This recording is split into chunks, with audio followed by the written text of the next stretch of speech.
I'm Carmichael of PwC Global Accounting Consulting Services, and welcome to this edition of Analysing IFRS 16 Leases.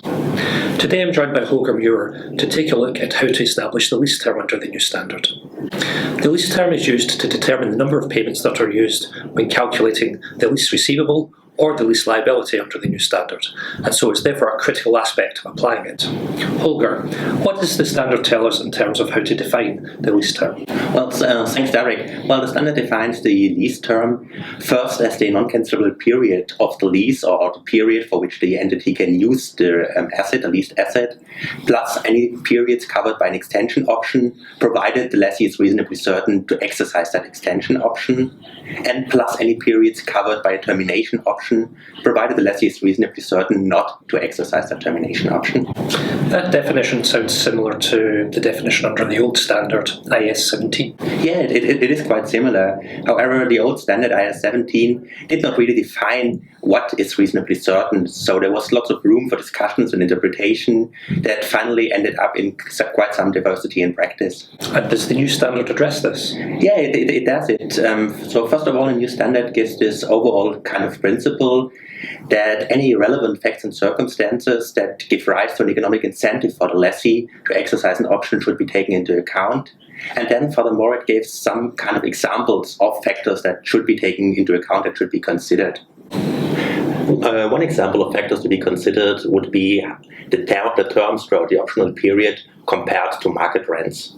So, for example, if throughout an extension period the rents are below market rates, then it would be quite likely for the lessee to exercise the extension option, and of course vice versa. Furthermore, it's also worth considering whether there are any kind of significant leasehold improvements. So, for example, if the lessee has done some significant investments to improve the leasehold and to tailor it for its specific needs, then it would be more likely that he exercises an extension option or not exercises a termination option. Another example would be the cost of terminating the old lease contract or signing into a new lease contract. So think about, for example, costs of negotiation, cost of identifying a new asset, and things like this. This should also be taken into account. And then finally, what's also worth looking at is how important the asset actually is for the lessee's operation. So if it's a kind of a specific asset and suitable alternatives are not available on the market, then it's more likely that any kind of extension option will be exercised. With all these factors to consider, it does sound like determining the lease term will be a matter of quite considerable judgment. Yeah, there will be a lot of judgment because the standard just lists those factors but doesn't really tell what weight should be given to each of them. So take, for example, a retailer who has leased a store in a preferred location, and under the extension option, the terms are above market rates. In these circumstances, the lessee needs to decide what's more important to him, the benefit of the preferred location or the benefit of a potential cost saving by entering into a new lease contract. What's quite helpful in this is to have a look at past practice, and in particular, what was the reason for past practice. This might be quite a helpful information to get to an assessment, to make the assessment. Okay, so that covers determining the initial lease term.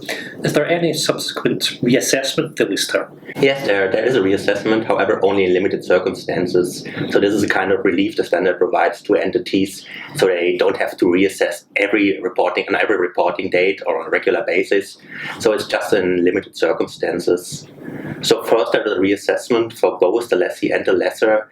If the lessee exercises an option it previously was reasonably certain not to exercise, or the other way around, if it does not exercise an option, it was previously reasonably certain to exercise.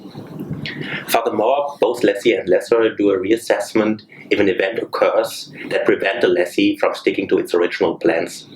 So, for example, if the lessee previously was reasonably certain to exercise an option, but then an event occurs that prohibits him from exercising it, then a reassessment has to be made. And the same the other way around, if it was reasonably certain not to exercise an option, but then an event occurs that obliges it to exercise that option, there's also a reassessment.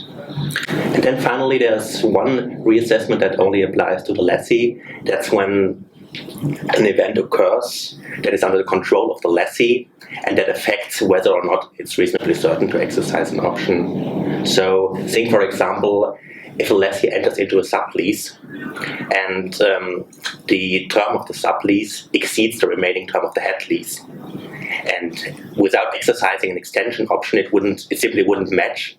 And this would be one scenario where the lessee would reassess the lease term, however, only the lessee, not the lessor.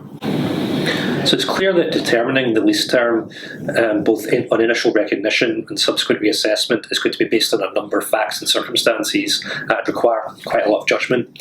It does sound as though it's going to require some involvement from people in the business as well. Yeah, you're absolutely right. I think it's a really judgmental area, and it's quite important that entities start as soon as possible to prepare for those judgments and to involve experts as soon as possible. I mean, in particular, if they've got a lot of contracts that previously have been classified as operating leases.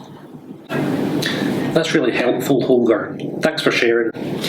For more on IFRS 16 leases, we have a range of videos available and also a variety of publications in PwC Inform. For more, please reach out to your local PwC contact. Thanks for watching.